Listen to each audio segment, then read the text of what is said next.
kids that go to the skate park for the first time, I think that they see the daredevil antics and the excitement and the vibe. Even if they're not there to skate, they're drawn to it. And when people find it, they're stuck in it.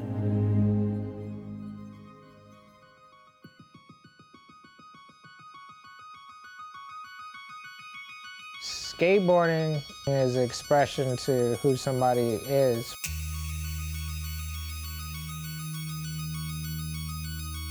It's just an outlet.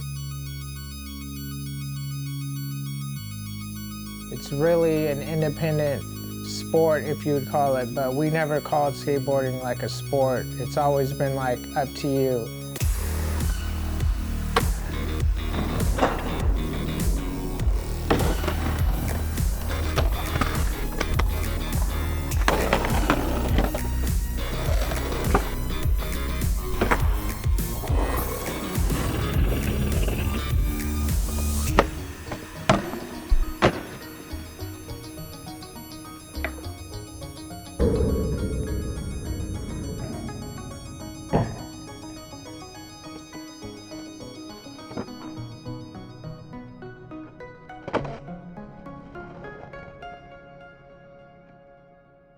Well, skateboarding has come a long way, and it's easy to forget how scarce it was in the early days, the lack of skate parks, the lack of inclusion, and nowadays there are skate parks everywhere, and everyone's welcome to skate, and the mainstream embraces skateboarding as legitimate. None of that stuff happened when I was a kid, and a lot of that is San Diego's contributions to the current state of skateboarding. I'm proud of San Diego as being this incubator for skateboarding, where it started here. You know, it's like Hawaiians being proud of surfing. You know, surfing started in Hawaii. They should be proud of that. It's part of their culture. Skateboarding is part of our culture. As San Diegans, we should be proud of the history and that a lot of things started here. Every skate park has a history. Sometimes you're so focused on the skateboarding, you forget about this whole foundation underneath, and it sort of makes you realize that if it wasn't for where you're born and raised, you might not have been introduced to the whole world of skateboarding. That can unite all of us together, and it's almost like we all have something in common. You can see it through skateboarding.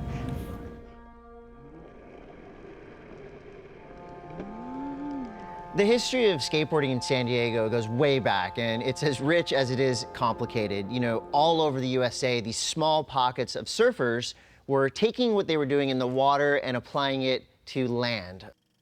It really was these small pockets of surf scenes that kind of gave way to skateboarding. But it wasn't till really 1974, 1975, San Diego really started to push things forward with some big groundbreaking events that basically changed the landscape of skateboarding forever.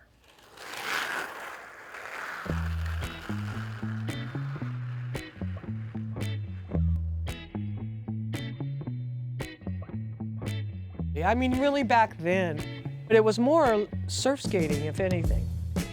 We were trying to surf on our skateboards because that just went together. You know, you could do surf style on a skateboard and carve hills and do it in a surfing-like kind of movement. All the surfers would ride them down to the beach for transportation, really.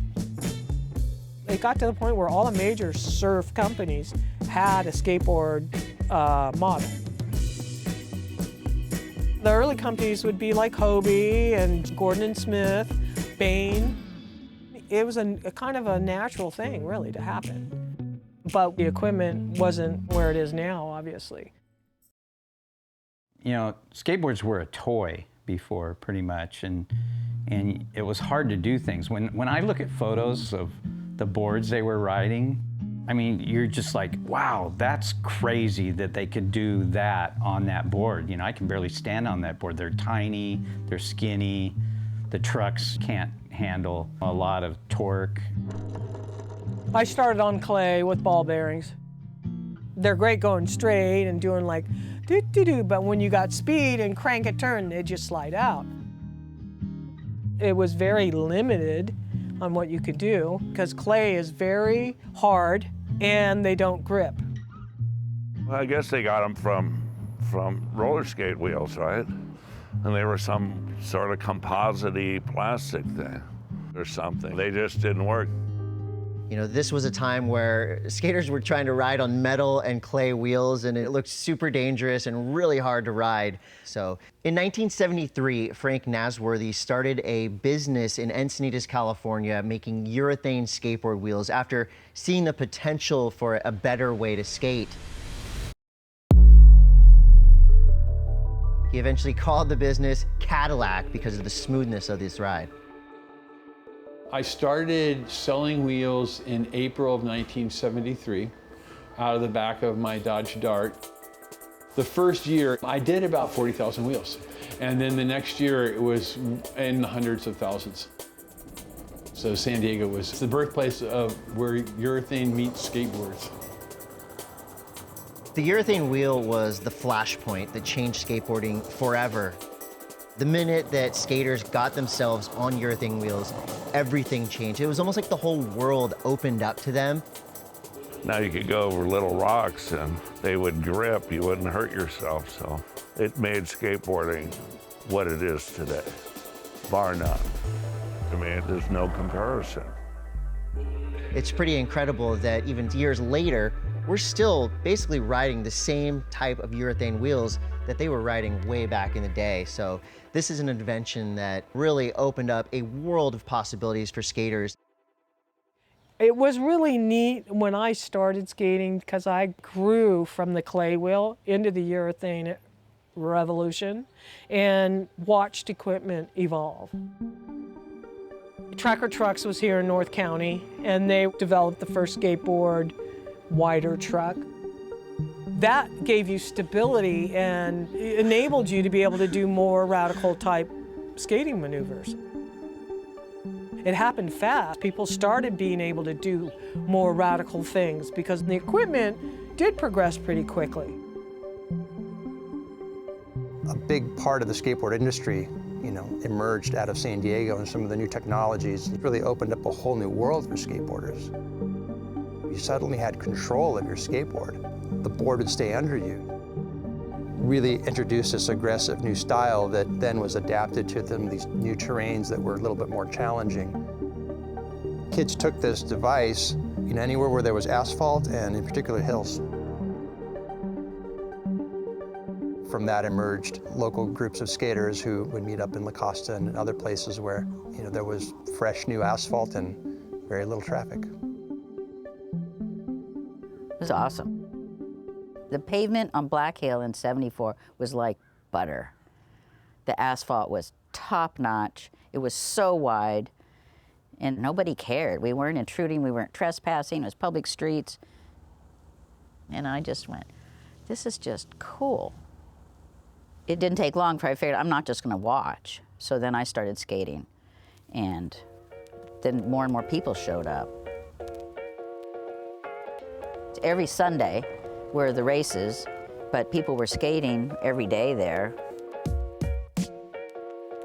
The thing that was really the clue to me is that Florida came to La Costa, Dogtown came to La Costa, so clearly there was a hub of something happening. The place just exploded with good ideas and then tangible product to look, see, ride. It's just like sharing the knowledge and sharing the stoke, and it was a lot of fun for a long time.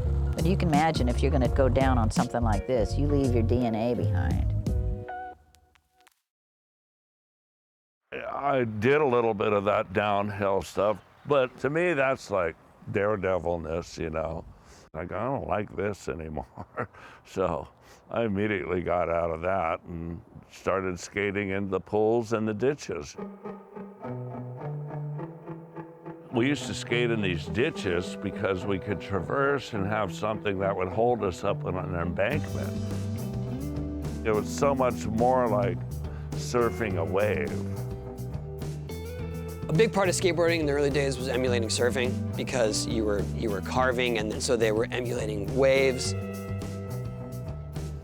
People who surfed had the same sort of mentality as people who skated. Especially back in those days, it wasn't widely accepted as an activity or a sport. And so you had to go to different remote places, inaccessible places to do it. I heard about these big pipes out in the Arizona desert. So I frequented it, and we'd go out there and camp. And these pipes were 20 foot wide, 20 foot in diameter, 2 foot concrete. We would skate these sections, and it would be like surfing 20-foot surf, front side and back side, and we'd just go boom, just like this on both sides, you know. And that was something, man, you know. You know, that sensation was just too good not to create. Tom's first inclination was probably to figure out a way to steal one of these pipes out of the desert, but obviously that was not going to be possible. So for him, he decided to recreate it the best way he could back home in San Diego. At the time, I was doing carpentry work, so I kind of knew how to frame stuff. I took that exact dimension of the radius because it was so perfect. Tom was inspired. You can imagine Tom and his friends basically just trying to figure out how to form something similar to what they were riding in the desert. So they had wood, they had nails and hammers, and a lot of imagination. Tom called the ramp Rampage. And from that, the birth of the skateboarding halfpipe. That was the original halfpipe in Encinitas, first one ever built. As far as I know, you know, if somebody can claim the fame before that, I'd like to meet them and shake their hand. But I didn't copy anybody, that's for sure, you know. It was a primitive ramp, no decks, no flat bottom, basically half a pipe. But back then, it was a new invention. So what we all know today as a skateboarding half pipe came to fruition in an unlikely place. Really the birth of DIY skateboarding. You gotta wonder what the neighbors thought of that at first when these kids were out there, this big wooden half pipe that probably looked very dangerous to a passerby, but to a skater, well, this thing looked perfect and everybody wanted a piece. There was a zoo at my house. I mean, on any given day, there'd be, you know, 20, 30 people wanting to come over and skate. I'd wake up in the morning, there'd be guys hanging out, you know. To be honest with you, I only went there a few times because it was a full-on boys scene, the boys, you know what I'm saying? So I showed up and rode it maybe for a couple hours, maybe 2 or 3 times. There was one time I showed up, there's probably, you know, 20, 30 boys, and I just was like the only girl, and I was like, yeah, I'll just ride it real quick. And it was hard to get going at first, right? Because it was really wide. Just took it to another level, really. And things just kept getting better and better and harder and more radical. We got a lot of notoriety about this ramp. People want to know how to build one. So that's when I got together with my brother, and he drew up a set of complete working plans. And we started reproducing blueprints, and we sold tens of thousands of these ramp plans. All around the world, Japan, Korea, Germany, people were building skateboard ramps, and I couldn't believe it, and they were all Rampage from Rampage plans. You know, the little ramp in Encinitas, California basically became the literal blueprint for skateboarders all over the world for them to replicate on their own. I lived there for about 3 years, you know, and skated it every day, and you know, that's when this whole skate park thing came in. And obviously the first skate park, from what I know, was the Carlsbad skate park, and John O'Malley, you know, he was instrumental in it. And I did a little bit of stuff there, you know, worked there a little bit. The most famous of the original skate parks was the Carlsbad skate park. An entrepreneur at the time had this idea of creating a business around skateboarding, which was growing. And he hired a young surfer to design a custom facility. You know, at that point there was no precedent, so they had to build it from scratch. They had to conceive it from scratch. The term skate park was coined with the design of that park. You know, in the corner of that diagram is the word skate park, and possibly that's the first time it was ever written down. Well, it's crazy to think of a world before skate parks, but in the mid-'70s, the word hadn't even been invented yet. There were no parks dedicated to skateboarding. That all changed in 1976 when the Carlsbad Skate Park opened its doors. The first time I saw Carlsbad Skate Park, it was like, oh my God, look at that. It really is a skate park. Let's go! We spent all days skating for at least 8 hours. It was so fun. It was another dimension of skateboarding in a skate park. The sensation of dropping into the bowl and carving it, it was perfect because everything was smooth transition. And it was like everybody was out there. It was just the place to be. The Carlsbad Skate Park was really nothing like the skate parks you'd see today, more of a flowing cement surf-style course. The skaters that went there in early days actually progressed way beyond the boundaries of the park pretty quickly.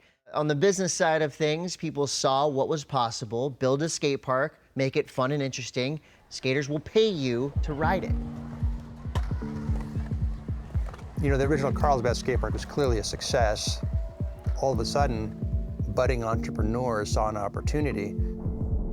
You know, after Carlsbad, as the other parks began to open, they were offering more and more challenging terrain because they wanted to one-up each other and attract more of those skaters to their park. In its wake, skate parks began to open that were all packed and kids were skating all over the place, which by some estimates numbered in about 300 or 400 skate parks. The parks that opened up after Carlsbad took their cue from that park, but they evolved the design a little bit, or they built something a little bit larger. It all happened really pretty fast. I mean, it went from surfing to carving downhill to carve in a bowl, and then I can get out of the bowl. Well, in the early days when I really fell in love with skateboarding, it had already evolved from just sidewalk surfing to pool skating. So by the time I started, people were already doing aerials out of bowls. Well, I was born in San Diego because my dad was in the Navy and he was stationed here and then retired here. As I grew up here and fell in love with skating, I realized that this was one of the best places you could be a skateboarder.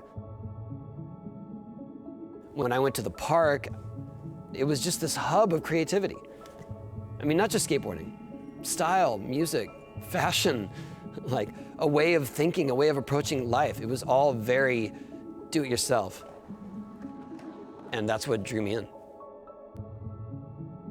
But it was pretty obvious. Skateboarding was mostly boys, men. You rarely saw girls at the skate park. It just didn't seem like something girls chose to do or were for some reason discouraged by it. Going to a skate park, it was mostly the guys skating. 75% of the time I was at the skate parks, I would be the only girl there. There are a few girls that did start crossing over in the parks and trying to do the pools, but really there weren't a lot of girls skating. There was not.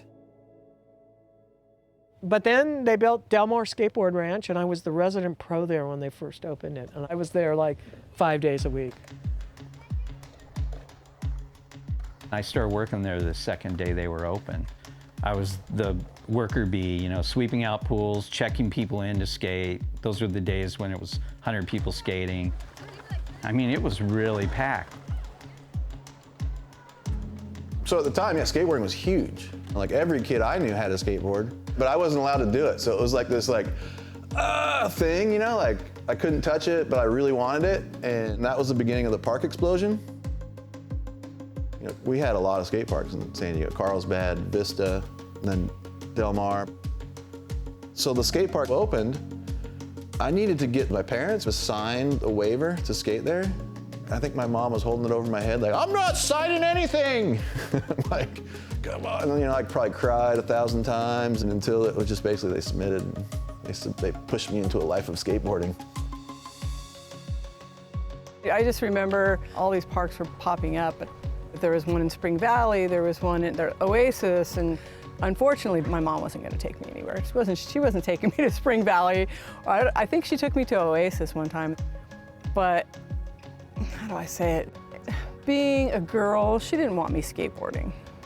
But then, Del Mar opened. I begged her to take me to Del Mar, and she did, so.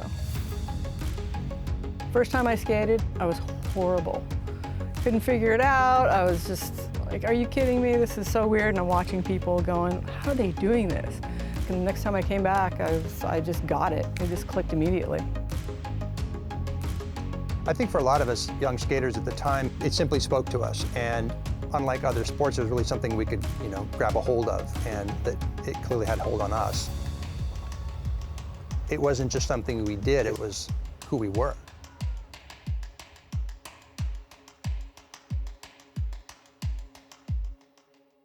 Back then, the people that had started the skate parks, a lot of them were just investors, and they just didn't have a connection to skateboarding. So, and Del Mar, the people that owned it had no connection to skateboarding.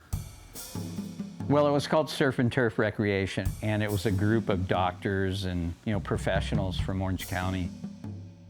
Like Del Mar Skate Park, it's a golf ranch. It's a bunch of golfers. They come over and look at it and go back over and whack little balls in a hole, right? But they own the property, and they realized that all the kids wanted to be there. Hell, there's money to be made, so it was a business. And yes, there's a lot of people in the skateboard industry, period, who are not skateboarders, but they are money investors. They see there's money to be made. You definitely had to have people with money to back it, because it was very expensive to lay cement like that.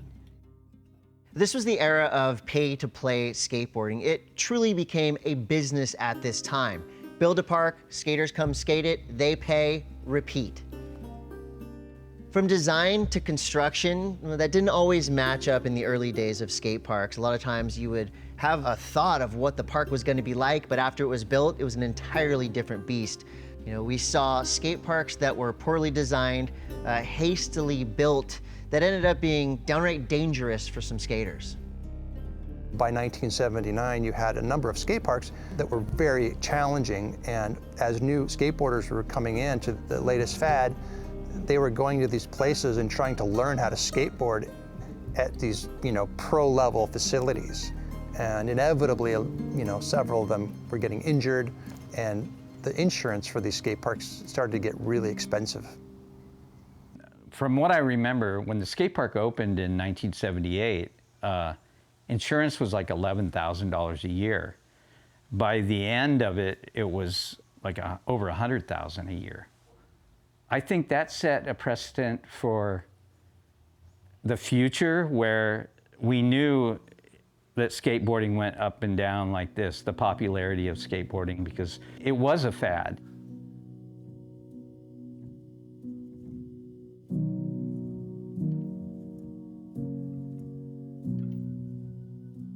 No, it really was a blur. Watching it collapse around you and there's nothing you can do, it's just heartbreaking.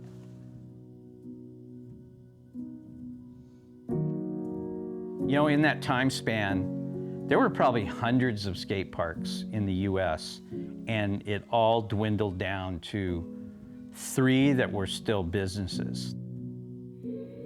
I don't remember the gradual downturn. I just remember all of a sudden it's like, wow, there's nobody here. It went from 100 people skating to 2 people skating.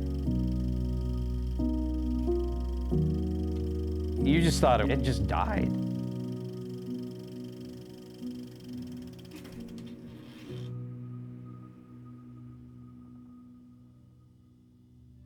When I first started skating in the late 70s, it was a boom of skating. And there were skate parks all over San Diego. And so I was excited, like, once I'm old enough, I'm going to all those parks, Spring Valley and Escondido, and they all closed within a year. The last two skate parks remaining in San Diego were Del Mar Skate Ranch and Oasis Skate Park. It was pretty obvious from just the crowd and the vibe at Oasis that it was going to close, and it eventually did. And then Del Mar was the only park. Del Mar was the only park in San Diego. At some point, Del Mar was the only park in Southern California. You know, the last of the original San Diego skate parks was the Del Mar Skateboard Ranch. But people in San Diego rarely knew that A, that it existed, and B, certainly where it was. Even when you described where it was. Oh, it's near the racetrack. We were sort of tucked away, and eventually the skate park came under the management of the golf shop, which was really the profitable business there. They kept it open for some reason, and I was trusted to help run this place. They trusted a 20-something-year-old skater to run this arcade, skate park, miniature golf, snack bar, and I don't know why. I didn't have anything else to do. And we were doing anything to get people into skate. And then you always expected, you know, this could be the last day. I don't think skateboarding was even really on anybody's radar in San Diego, like other than people that wanted to skate. You know, at Del Mar, it was kind of obvious that there was nobody skating there. Like whenever I'd go, it was just like 6 or 7 people at the most. Like that was a crowded weekend, you know, in 1981. Started skating there all the time, you know, skating there for 4 or 5 hours. You'd learn something, and you just got to know all these people that had the same, they were loving the same thing, you know. Even up here back then, there wasn't a whole lot going on in the North County, San Diego. So it wasn't as if I could go down the street and there's skaters everywhere. So the skate park, that was it. This is what you had. Felt like it. Like every weekend you'd start seeing more people, you know, so 83, all of San Diego would come to the skate park on the weekends, you know, like, so then you'd have 20 people there, you know, of all different ages, and we were the Del Mar locals. It was hard to see that all over the country, skateboarding was continuing to recede and shrink. It's just that that one place happened to be where all the remaining skateboarders started to concentrate.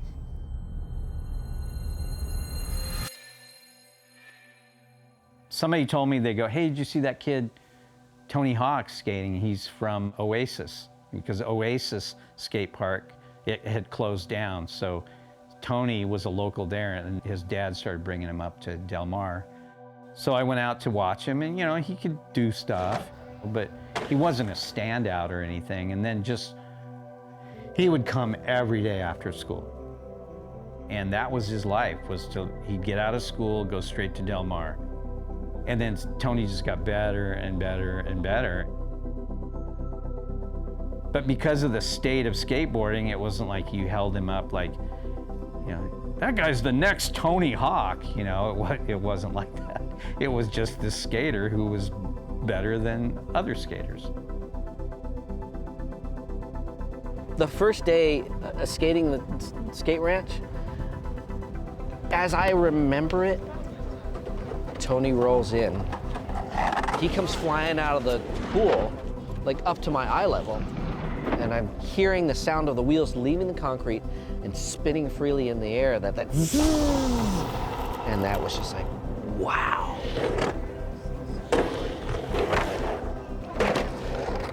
He worked for it, definitely, but he was definitely a prodigy. I could just tell he had the talent, he had the drive.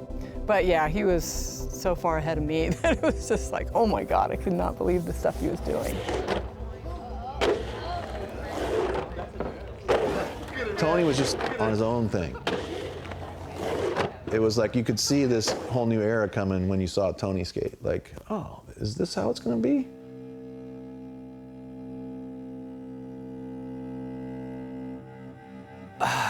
It's hard to explain to people who don't skate. You know, when I'm on my skateboard, that's when I'm in complete control of my destiny, of everything around me. Sometimes you'll try something, it's just an idea, and you're learning it because you know it's possible, and that's the goal.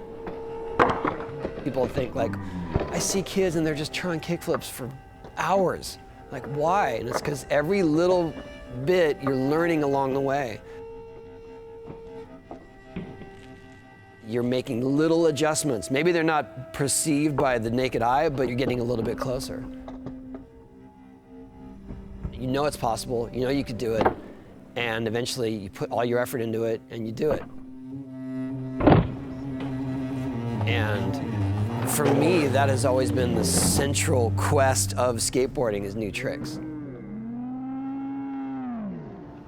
I was skating with people every day who were really creating what it was about to become.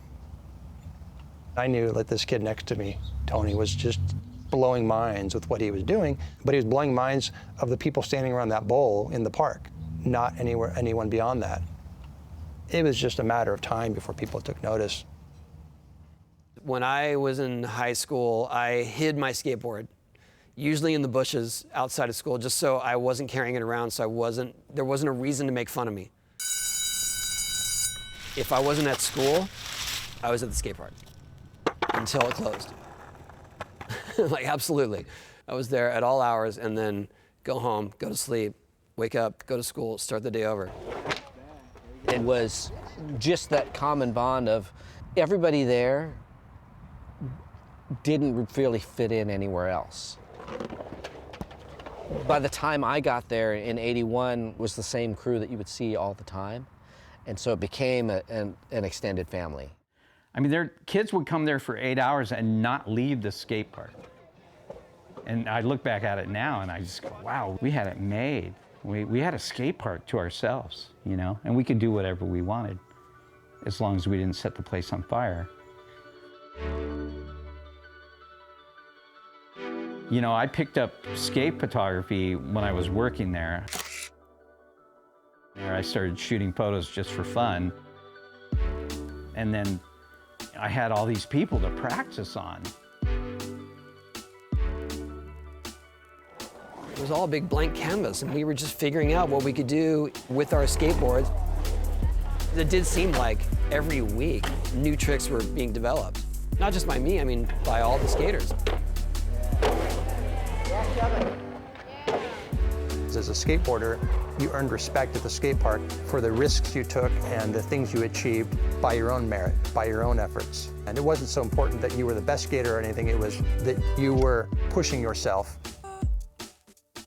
When I first started skating Del Mar, I didn't have any female friends that skated, but for me, it didn't matter. We were all good friends. Growing up at the skate park, I felt like that was my second home. Like, seriously, all those guys I feel lots of love for, you know.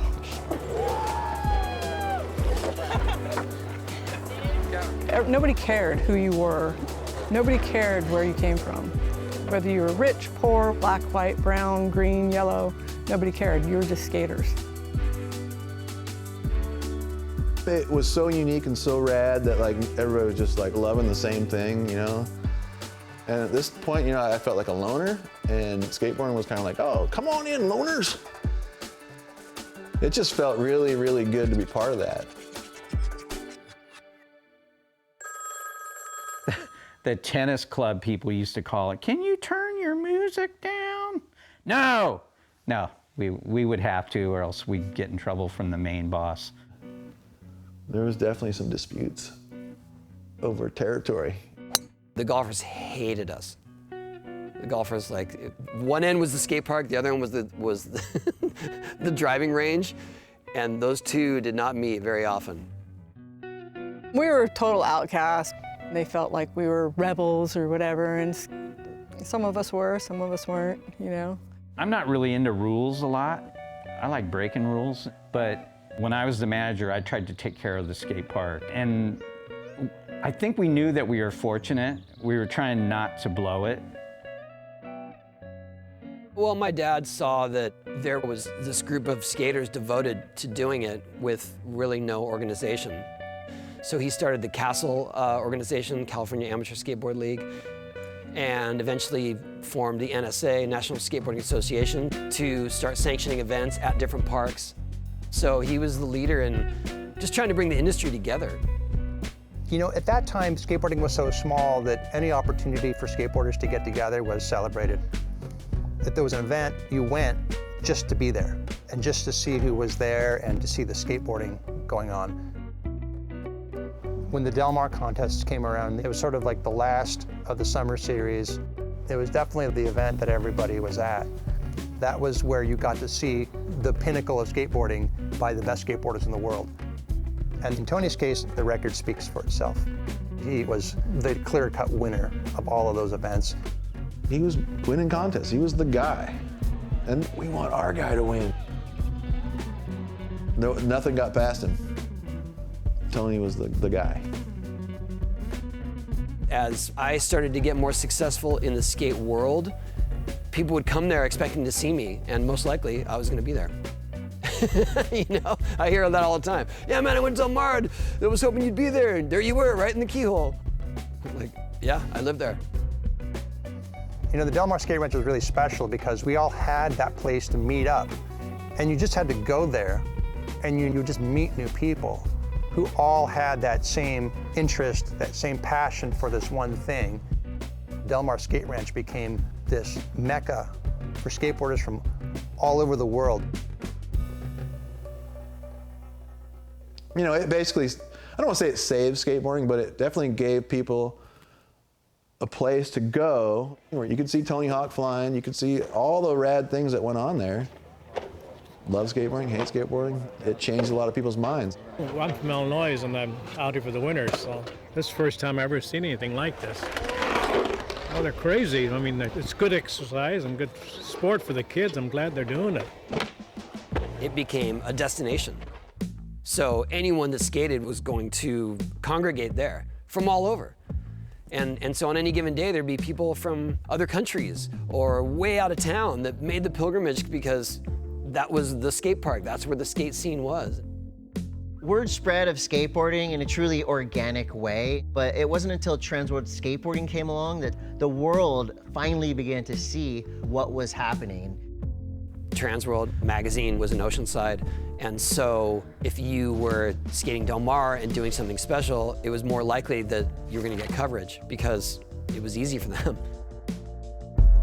I consumed myself with skateboarding information, and what educated me was Thrasher and Transworld magazine. My first recollection of the scene, you know, of the skateboard scene, it was all about Del Mar, you know what I mean? It was like, that was the epicenter of skateboarding.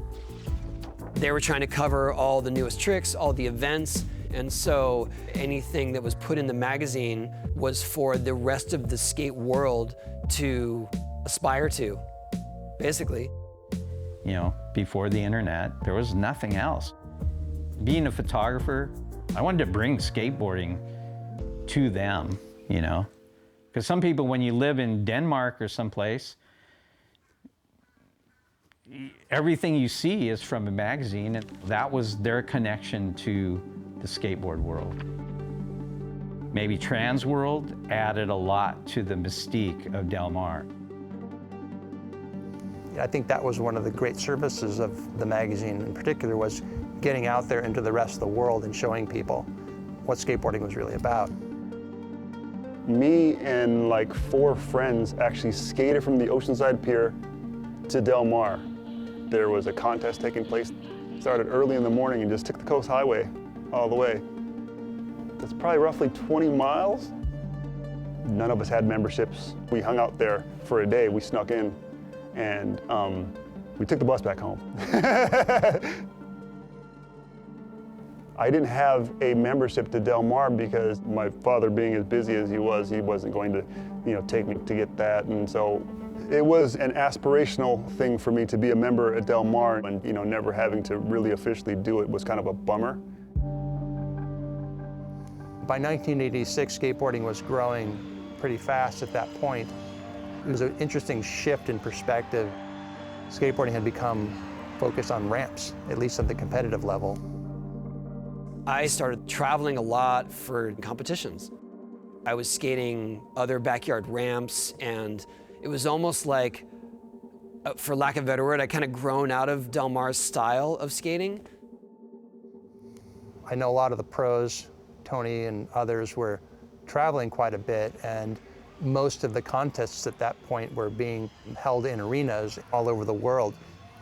It's ironic that the skate park would close during a pretty dramatic upswing in interest in skateboarding.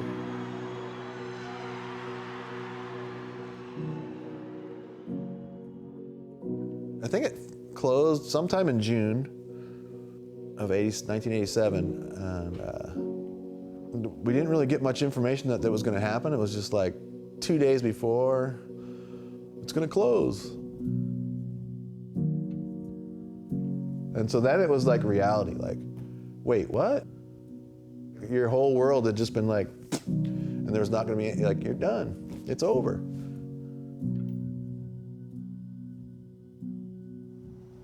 I mean, there were a lot of people who were, you know, I considered really good friends who I'd see at the skate park every day. And once it closed, I literally have never seen them again. You know, I think a lot of people just, without the skate park, just kind of faded into other parts of their lives. I do remember it closing. I think that took a little while to really hit, but I think the last time I skated Del Mar was probably a month or so before they closed it down and tore it down. And then after that, I didn't skate for 23 years, I think.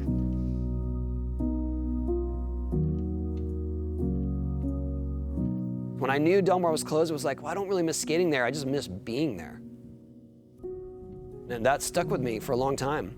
But yeah, I mean, by that time, I was already traveling the world and going on tours and skating international competitions, and so Del Mar was sort of left in the dust anyway. There was definitely a scattering of the tribes. People didn't have each other's phone numbers. It wasn't like, everybody got together, had like a paddle out, and we all gave each other our numbers, like, here you go, man, I'm gonna miss you. Or yearbooks, none of that. It was, whoa, everybody's gone. You know, I think for locals, losing Del Mar was simply losing the clubhouse, losing the place where everybody got together. The local skateboarding community kind of lost its glue, really. They suddenly didn't have a place to get together, so they just skated their own stuff, and they built their own ramps. Every scene had their local ramp, or 2 or 3 or whatever, and we started making vert ramps in local backyards that probably stuck around for about a couple of months at a time. Everybody started building ramps, so it just went from skate parks to ramps, and then backyard ramps, and there were no public ramps.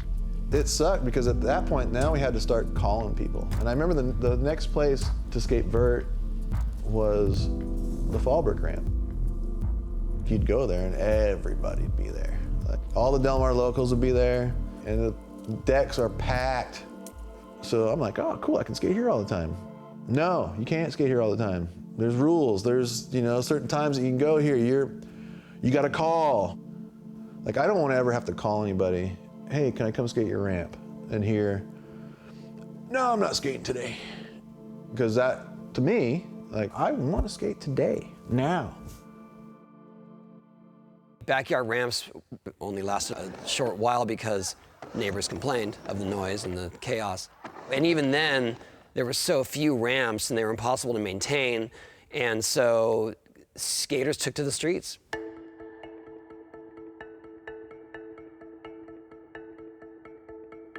Skating out in the streets, it made skateboarding more accessible than having to get a membership or having to find a friend with a ramp. Kids wanted to establish places to skate, and so I felt like it was really a refreshing time to just grab your board and enjoy the journey to and from wherever it is that you're going. I know that a lot of people were resorted to schoolyards, you know, when Del Mar shut down. There was a lot of, you know, schoolyards, a lot of downtown areas. We were searching for anything that was skatable. We'd just be on missions, like on our backpacks, to find new terrain to skate, you know. Back then it was mainly stairs and then like little handrails and gaps. Suddenly the world was their playground and they weren't confined to the skate park or the backyards. And that changed everything. That really is what made skateboarding rise up again. Anything was skatable at that point. A wall, a curb, a handrail. For me, it was like kind of a turning point where I was like, this is starting to become a thing, you know? And then a year later, I started working at Transworld, and to their credit, they started really pushing street skating. There was so much good skating in those magazines. It actually was kind of exciting for me to be there and then to shoot it, you know? Like I felt like, oh, I'm on the forefront of this. Let's go with it, you know? The style of skating evolved very rapidly then. So people started to realize that they could go down the handrails and they could do bigger gaps. I mean, that jump was very quick. Back in those days, people just cared about street skating. And then the magazines kind of followed because we want to do what all the skaters are doing. I think Transworld Skateboarding magazine helped to kind of usher in a new era of skateboarding, I guess. It was really responsible for presenting skateboard culture and the scene in San Diego, you know, to the rest of the world. It would basically be like a brochure to San Diego skate spots. You know, you'd open the magazine, you'd look through, oh, there's a rail in downtown San Diego. There's a schoolyard in North County. There's a ledge in Rancho Bernardo. I mean, it was all in the magazine because it was all happening right here. You could see that like San Diego was like turning heads and like making it like, this is the, can we go here? And I can't really explain why. It must have been where it was happening. And you know, it was happening here.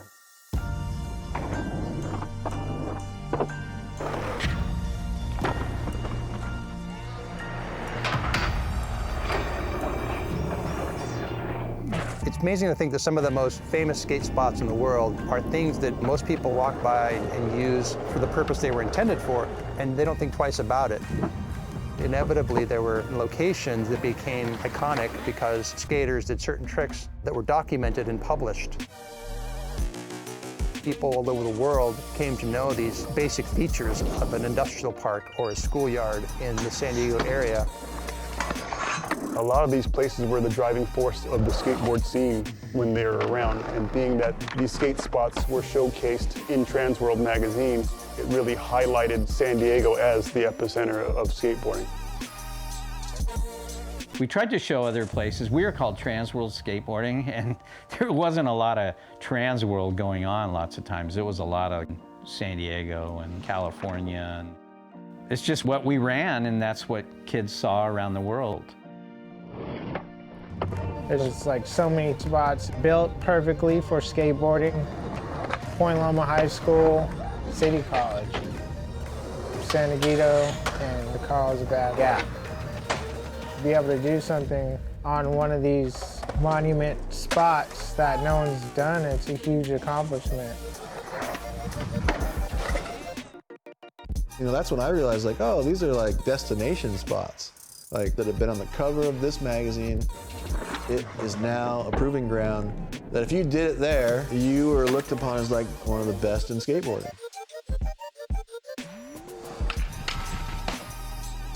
It's a one-up contest. It's super competitive. And skateboarding is all about technicality. You know, the tricks they're either big or they're technical. You've got to come up with a new trick to get it in the mag. This is I don't want another call. Do you understand? Don't go to another bank. Don't go to some 7-Eleven parking lot. Go to a school. Go somewhere where there's no business or no people. All right? You're out of here. No more calls today. As skateboarding took to the streets, it became more and more obvious that it was considered an illegal activity and that you were trespassing on, on property.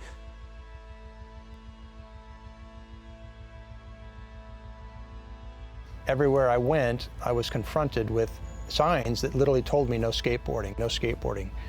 And I think that was the case for most skateboarders. They just view skaters as just troublemakers trying to like ruin property and make racket, you're gonna look at it as a crime. Yeah, I was breaking the law every day shooting photos. And usually at a business or a schoolyard, the police would look at it as just a nuisance that you were there. When skating got really popular, then there was more security guards, more signs, more skate stoppers, more police. They'd be mad, and I knew why they were mad, and I know why a business owner was mad. You know, you're either disrupting their business or destroying their property. It was a weird place. And these were dedicated young athletes who were essentially outlawed by virtue of the fact they were pursuing something that didn't have a sanctioned place.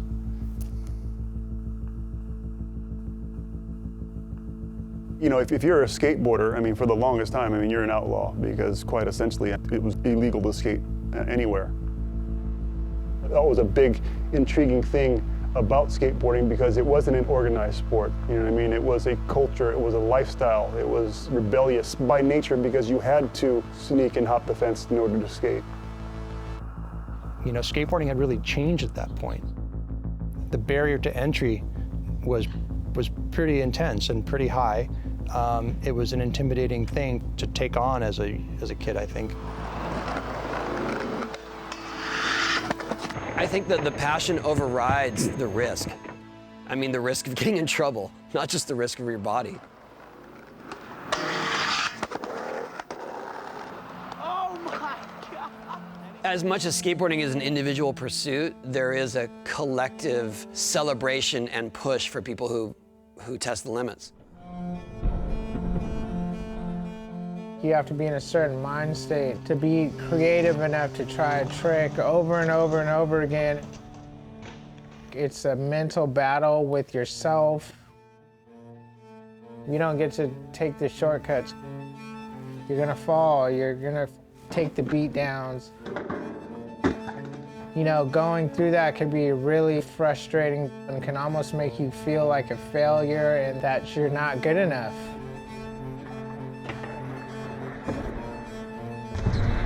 Professionals are not.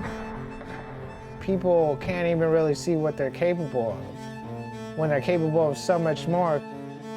There's times where you're like, I'll never land this, and nobody can help you out but yourself.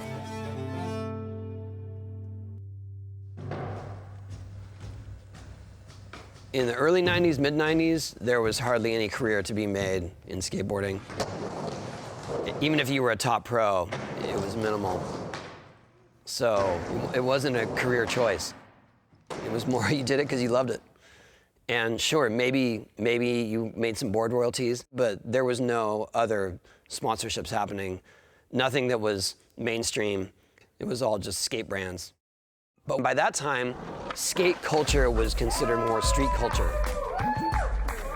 By the mid-90s, skateboarding had a bit of a resurgence in interest, and like the companies that made skateboards and wheels and other hard goods, the shoe brands could appeal to a much broader market because, unlike a skateboard, everybody needs a pair of shoes. And some footwear brands based here in San Diego, you know, Osiris shoes, DC shoes, became very, very successful. I got the design for DC shoes in its heyday, and a lot of those guys were, you know, taking home big checks. I mean, I don't know exact figures, but I mean, let's say $250,000 to, you know, $750,000 a year. Those shoe brands became the cool brands, and that's how you identified a skater. Were they wearing DC or Osiris? The shoe movement became bigger than skateboard sales, and people that didn't skate saw skating as becoming cool. And that's kind of when you knew that, you know, skateboarding was permeating and influencing, you know, a larger part of popular culture. It was so awesome because there was so much new stuff going on, and it seemed like all of a sudden people started catching on to it, like that were outside of skateboarding in a really short period of time. And I don't like citing them as having anything to do with skateboarding hitting the mainstream, but like going to the first X Games in Rhode Island in '95, like it was weird to see that. When we went to the X Games, the first X Games in Rhode Island, it was a shock. It was everything I didn't want us to turn into was that. The skate course looked like a children's playground. And I mean, it was called Extreme Games, come on, you know? Like, you couldn't get it more wrong among skateboarders than that. The thing about paying dues is that skate companies had put a lot into skateboarding when there was not a lot of money to be made. They brought skateboarding up to a point where ESPN wanted to cover skateboarding, because ESPN, they're not doing it out of the goodness of their heart, they're doing it to make money. It's business, it's capitalism. But it happened, the skateboarding was good, and within the year they changed the name, so by 1996 it was now the X Games, which was slightly more palatable. When you dropped in to run two, the crowd, the fans were already in a frenzy. The media were looking for the icons and the heroes to tell the stories about, and of course Tony was still on top of his game, and so became the face of skateboarding. Some people didn't want ESPN to come in and take advantage of skateboarding, but then another part was appreciative and understood that, hey, look, skateboarding needs the exposure that these people can offer. The good that came out of X Games was that we were able to reach a new audience. The only fans of skateboarding in the 80s and the 90s, early 90s, the only people who enjoyed skateboarding or watching skateboarding were skaters themselves. And suddenly, skateboarding was in your living room. And it was a sports event to watch. The X Games chose to add Best Trick event to their 99 event. And what that means is for 20 minutes, you watch people mostly just falling, trying impossibly hard maneuvers. But in that event, more tricks happened early on than in any other Best Trick event. And that was not usual. Early on in this event, Tony surprised even himself, pulling off an incredible varial 720, which was a trick that would probably have won the contest anyway. I had landed my best trick. Up to that point in my life, that was the best trick I could do. So I thought, that's it, that's what I came here for. I'm done. But there was still a ton of time left on the clock. This is when the announcer got in Tony's ear saying, "Do that 900," because he knew I'd been trying it. And I thought, all right, I'll show you what a 900 looks like. There's no way I'm gonna make it. When Tony was attempting this feat, this 900, 2.5 rotations, this was the first time the mainstream really got to see how difficult these moves are to actually pull off. Nobody could have foreseen what was about to happen at this event. I started trying it. I tried maybe 3 or 4 and realized very quickly that I can do this now.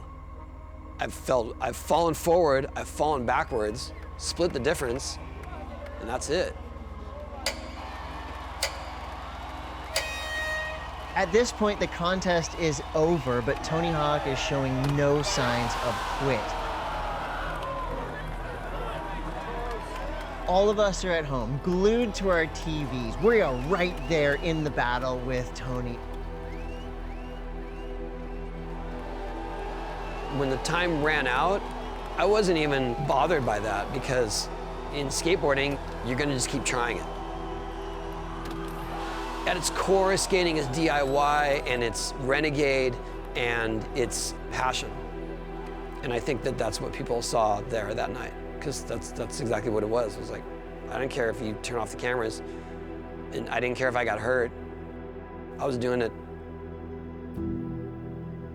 At the core of it, it's the same as anyone trying to learn how to do a kickflip. It's just these small adjustments, and it's the perseverance, and it's the determination that get you there. That's the skate mentality. You're gonna just keep trying against all odds. And even if that's just for yourself, that's good enough. You're gonna keep trying until you do it. Eventually you get it. The elation someone feels when they land their first kickflip is probably the same that I felt doing 900. I remember when I made it, I still kind of didn't believe that it happened. And I went up the next wall and realized I was still on my skateboard. And then I turned and I saw all of my peers running towards me on the ramp. And that's when it became a reality. There was still a part of me that thought, no one's gonna care. No one cared when I did a 720 in 1985. The skate world did, but it didn't make news. It didn't matter in the grand scheme of things. And so I just did it for myself. The stoke of this moment in skateboarding changed all of us. This was truly a time where the mainstream, the rest of the world, could get a real look at raw skateboarding at its best. I think that the whole event was an opportunity for mainstream to really look at what this culture was doing.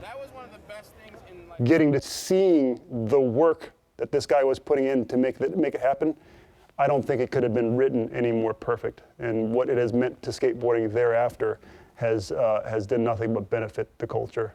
It's just the X Games, man. Like, is it gonna matter 10 years from now? Well, I guess it does, but I guess the worst thing is that they get credit for the place that happened. I mean, in my eyes, you know, that would be like, why didn't it just happen like somewhere like where we all skate, or where skateboarding gets to claim it as like, this happened here. But it also wouldn't have made a big deal like it did to the whole world. You know, so Tony made careers for a lot of people. So we have him to thank for it. When that 900 happened, that was a breakthrough, and I wasn't surprised. I'm like, of course. Anytime you mention skateboarding, people are just like, Tony Hawk, you know? And like, that's what it was, you know? Like, he paved the way for all of us to make a little bit of money, and there's even more you can do. There's a video game, you know? It broke down barriers that we never thought were possible. Tony was not just sort of the top skateboarder, but he also had this blockbuster video game, and those things together really created the celebrity we know of as Tony Hawk. This video game was really, I think, for a lot of people, the first exposure to skateboarding. And so you started to see more people, more kids trickle into the sport. And so skating really took off. I did the 900 at the X Games, and our video game became a top seller, and suddenly there was a lot of interest in skateboarding. It was like, I want to skateboard, I want to go skate. It was like, where are you going to go? Good luck. There were no parks. That sudden hype for skateboarding did not translate to skate parks being built. Most kids just didn't have a place to go. And there were a few cities looking to build skate parks, looking to find a solution to this growing number of kids who were skating, but getting in trouble for it because they didn't have a sanctioned place to do it. And so you started to see more cities try it out. And of course, not everybody understood how to do it. When we would plan tours, like early 2000s, there were very few cities to choose from because those were the cities that had skate parks. So our routing was like, okay, we're gonna go over here, and then we're gonna go up the coast to here and try to hit this one in the Midwest, and because there was just a lack of parks. And so it was weird. There was this huge interest. We were getting thousands of people at these skate parks to watch us, but there were only a handful of skate parks. That was the catalyst for starting a foundation for public skate parks. That was like 2000, 2001, when I saw this explosion of interest and a lack of facilities, and I thought I could bridge that gap. You know, with that platform, he understood he had a voice to share what he understood about skateboarding and to really bring a lot of attention to things like the lack of places to skate. He saw an opportunity to take his fame and some of the fortune he was making at that time and dedicate it to a cause. And for him, the cause was creating skate parks, creating safe, sanctioned places for kids to go and skate and do this thing that's inherently healthy. And so, you know, when Tony started the foundation, it was a pretty simple idea.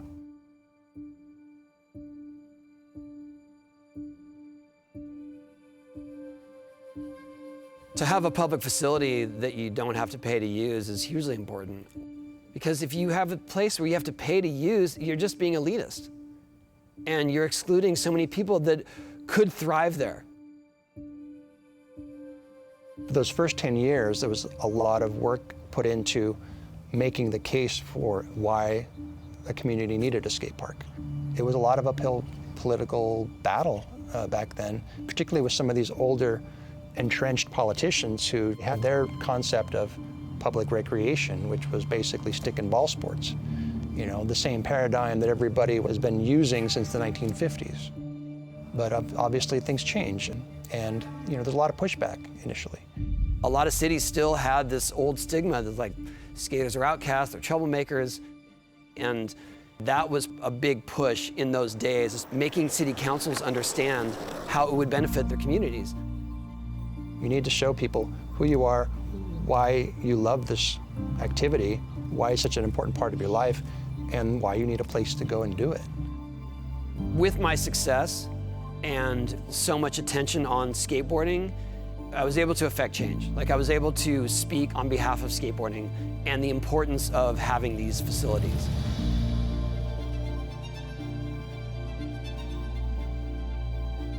When I first started skateboarding, Del Mar Skate Ranch was where I belonged. That's where I felt like I found my family, my non-related bloodline family. And it was never lost on me how lucky I was to have this place to go and skate. You know, yes, I got lucky that I grew up in San Diego and that I eventually lived near Del Mar Skate Ranch. And so when I started a foundation, that was my main idea, was that I want a place for these kids to go where they feel like they belong, they can hang out with their friends, they're not kicked out. It was more to have a sense of belonging. And it's still a hard sell. Like, not all of them went for it, and we had to fight that for years, decades, and eventually won them over. I mean, we're talking about thousands of skate parks now.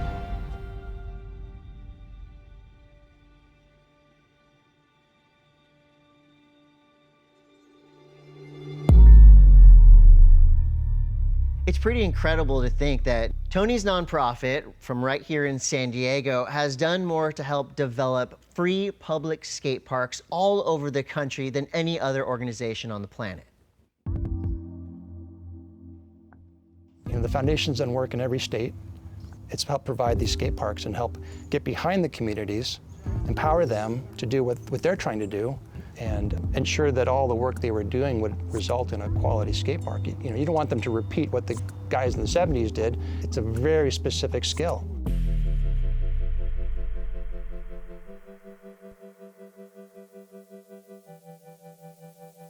I think now cities have to build skate parks. It's a civic thing now, is you've got to have a skate park. It's like having a basketball court or a dog park. You know, you got to have it. And the whole thing where you have a fence around it and you put a toll booth up at the front, it doesn't really work.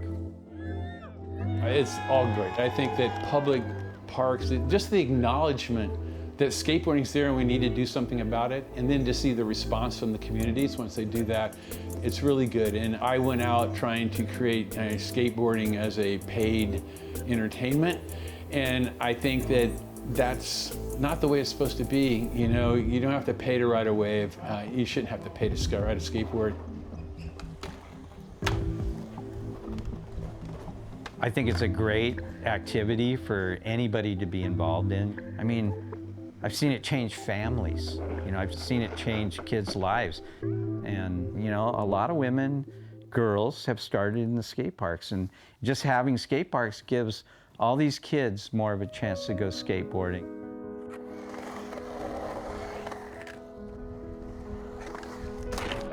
I'm so stoked that it's become an accepted thing for girls to be skating. The girls themselves decided, you know what, I'm just gonna skate. I don't care what people think of me. I don't care what people say, I'm gonna go skate. These girls are amazing, and they're skating now. They're not skating like a girl, they're skating.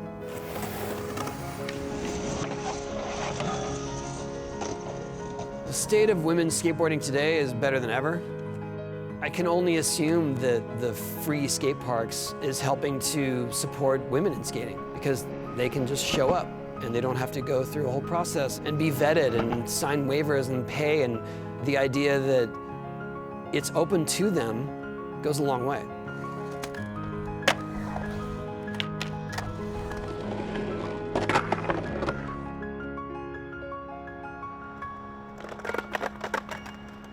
You know, the proliferation of skate parks in California led to the proliferation of skate parks across the country and then abroad, as influence goes culturally, right? And so you're seeing skate parks all through, certainly North America, South America, Europe, Africa, Middle East. I mean, it's everywhere. I mean, the fact that it's in the Olympics means it's a sport that's practiced on every continent.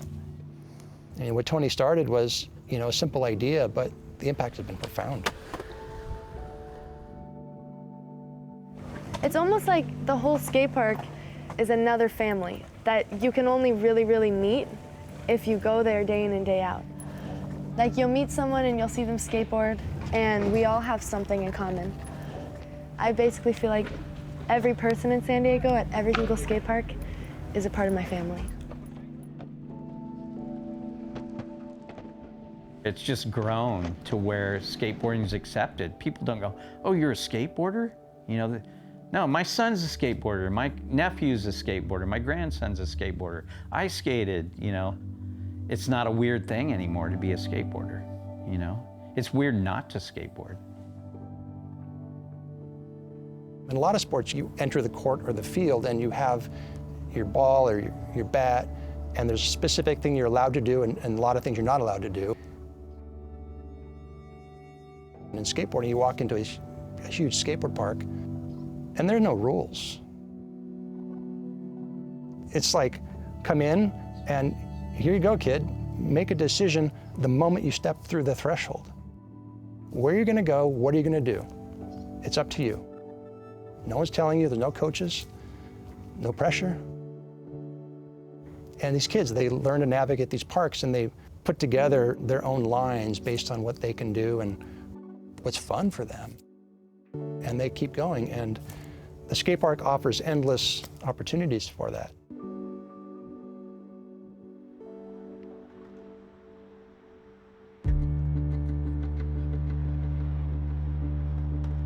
The drive to always be a better person is crystallized in skateboarding. You do something and you fall down, and then what do? You get up and you do it again.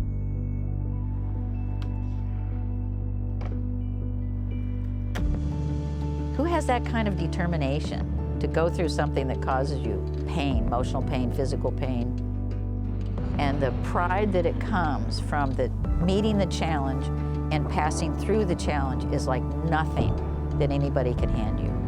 I mean, that's a different kind of person. Those are my favorite kind of people. I hope San Diegans are aware of the impact that San Diego skateboarders have had on the whole culture. Skateboarding benefited from the influence of San Diego skaters. The evolution of skating was accelerated because of San Diego. Everyone contributed in their own way, but collectively, it was a huge push for skateboarding.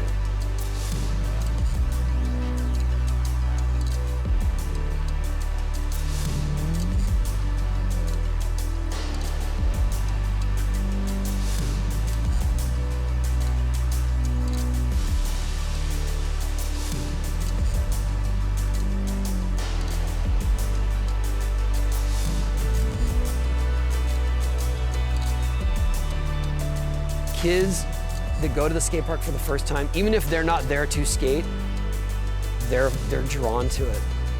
And that's how I felt for someone to the skate park. That was it. I vividly remember it, and I feel like that experience happens over and over and over. Kids go to the park and they're like, did he really just jump down those stairs? I want a skateboard. And that's all it takes.